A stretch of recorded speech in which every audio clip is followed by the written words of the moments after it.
Do you even know why some people lose their sense of identity? It's not because they woke up one day and just forgot who they were. It happens when they've spent too long in a relationship where their thoughts, feelings, and even personality were dismissed or rewritten by someone else. This is what narcissistic abuse does to someone.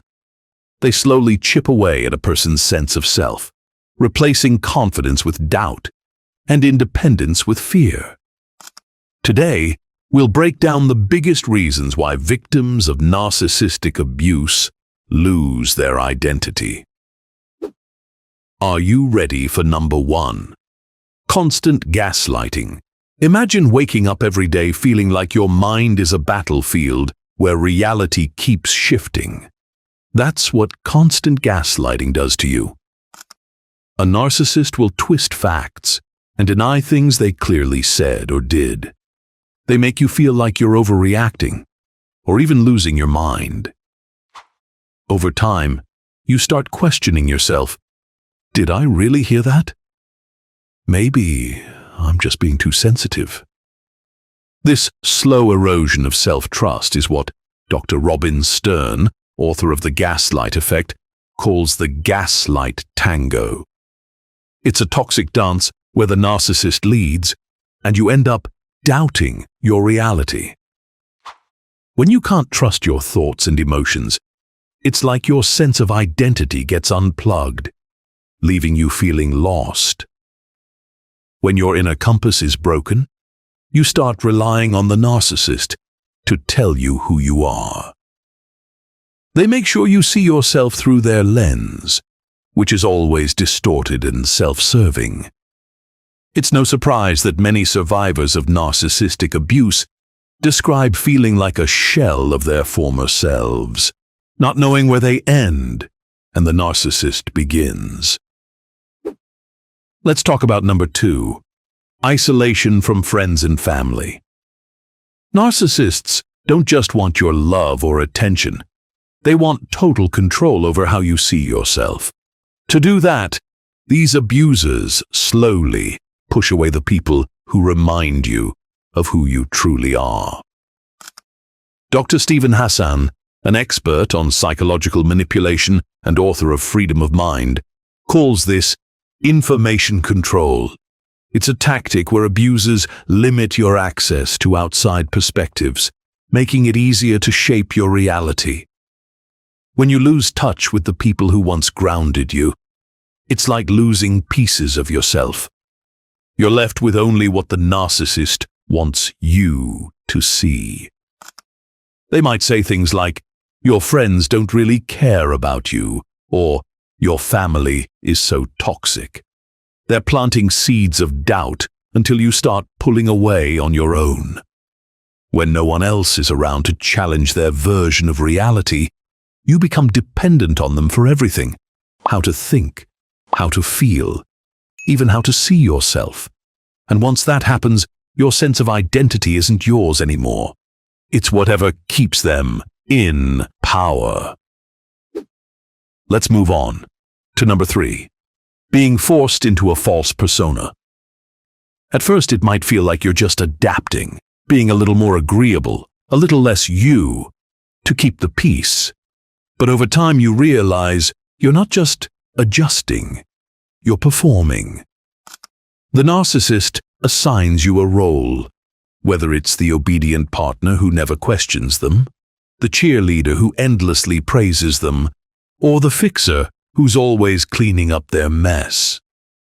Eventually, you start losing touch with your authentic self because you've spent so much time being who they want you to be. After a while, you might not even remember who you were before.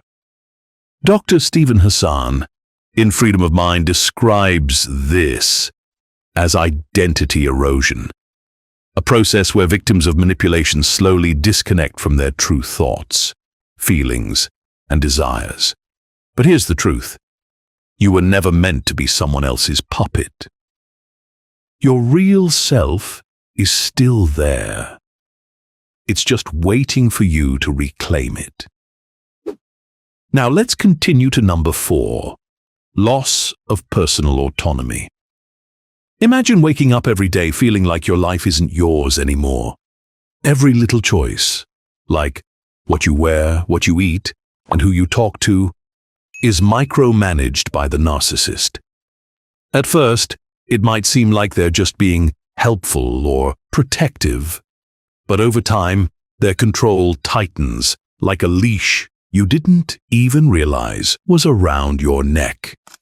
Dr. Harriet Breaker, in her book, Who's Pulling Your Strings, describes this as coercive control, where abusers slowly strip away a person's ability to make independent decisions, leaving them completely dependent. You start doubting your ability to choose anything, because every decision has to be run through them first. And when you do try to take control, that's when the punishment comes. Guilt trips, silent treatment, or outright rage. Over time, you stop asking yourself about what you want because you've been trained to prioritize the narcissist's happiness. And that's when you start feeling like a puppet, moving through life on their terms, not yours. The longer it goes on, the harder it is to remember that you should have the freedom to make your own choices in the first place. You shouldn't miss number 5. The narcissist becomes the center of their world. Imagine your entire world revolving around one person. At first, it might feel like love, devotion, or just being a good partner. However, over time, your own needs, dreams, and even basic wants get pushed aside. The narcissist expects you to be their constant source of attention, validation, and emotional support. However, when it's your turn to need something, suddenly you're too needy or being difficult. Dr. Shari Steins, a therapist specializing in narcissistic abuse, calls this pathological self-centeredness. It means the narcissist's needs are the only ones that matter. You stop thinking about what makes you happy because your survival depends on keeping them happy. You don't even realize it's happening until you feel completely drained. Dr. Judith Orloff, in the Empath's Survival Guide, explains that narcissists are emotional vampires who feed off your energy, leaving you exhausted and empty. The more you give, the more they take, until you become just a shadow of who you used to be. It's like being in a one-way relationship where your only job is to serve, soothe, and sacrifice, while they do whatever they please. And when you finally look in the mirror and ask, "Who am I outside of this relationship?" you might not even know the answer anymore. Are you still up for number 6? Loss of personal goals and dreams. Imagine having dreams that once lit a fire inside you, maybe a career goal, a creative passion, or even just a hobby you loved. But little by little, the narcissist chips away at them. They mock your ambitions, downplay your successes, or make you feel like your goals are silly or selfish. Saying things like, "Why would you waste time on that?" or "You'll never make it anyway," becomes their way of controlling you and making you doubt yourself.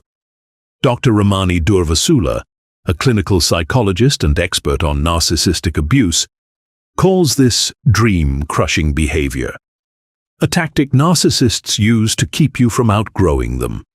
Because if you're focused on your goals, you might start realizing that you don't need them, and that's the last thing they want.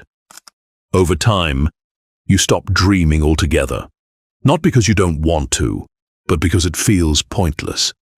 So, you shrink yourself down, abandoning the dreams that once defined you just to keep the peace.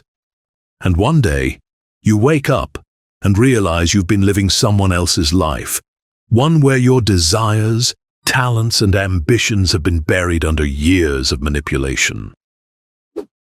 Let's keep it moving to number 7. Fear of expressing individuality. Imagine wanting to try something new, maybe picking up a hobby, wearing a different style, or simply voicing an opinion that's yours. But the moment you do, the narcissist shuts it down. They roll their eyes, mock you, or flat out explode in anger. "That's stupid," they say, or "Why would you even bother?" Suddenly, something that once brought you joy feels shameful or pointless. Over time, you learn that being you is dangerous, so you play it safe by blending in, agreeing with them, and keeping your real thoughts locked away. You become so afraid of upsetting them that you stop exploring who you are. Dr. Nina W. Brown, author of Children of the Self-Absorbed, calls this erased identity syndrome, where the constant fear of backlash forces you to suppress your uniqueness. You start dressing how they like, listening to their music, and even adjusting your personality just to avoid conflict. Before you know it, you're living as a carefully curated version of yourself, one that won't trigger their rage or disdain. But deep down, you start to feel empty, like a stranger in your own life. Every part of you has been molded to fit their expectations, not your truth. Here comes number 8, emotional burnout and identity fatigue. When you spend years dealing with a narcissist, your true identity gets buried under exhaustion. Dr. Lindsay Gibson, author of Adult Children of Emotionally Immature Parents, explains that long-term exposure to manipulative relationships creates identity fatigue. It's where you become so drained from constantly adjusting to someone else's needs that you forget your own. It's like running a marathon with no finish line. Eventually, your sense of self just wears out. Psychologists call this emotional burnout, and it happens when your brain is stuck in survival mode for too long. Your nervous system is always on high alert, scanning for the next attack, the next guilt trip, or the next passive-aggressive comment. Over time, your authentic self starts to fade because you've spent so much energy just existing in someone else's version of reality.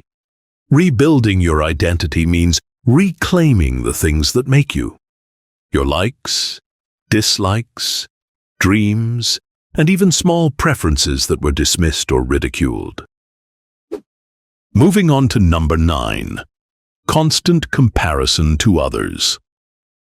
Imagine hearing, "Why can't you be more like them?" over and over again. Maybe it's a friend, a co-worker, or even a total stranger the narcissist holds up as the gold standard. No matter what you do, it's never enough. Narcissists use comparison as a weapon to keep you feeling small and unworthy. The goal is to make you constantly strive for their approval, chasing an impossible standard that keeps shifting. Over time, you start measuring yourself against everyone around you, convinced that you'll never be good enough. This relentless comparison doesn't just hurt, it steals your sense of self. Instead of seeing your strengths, you only see your flaws through their distorted lens.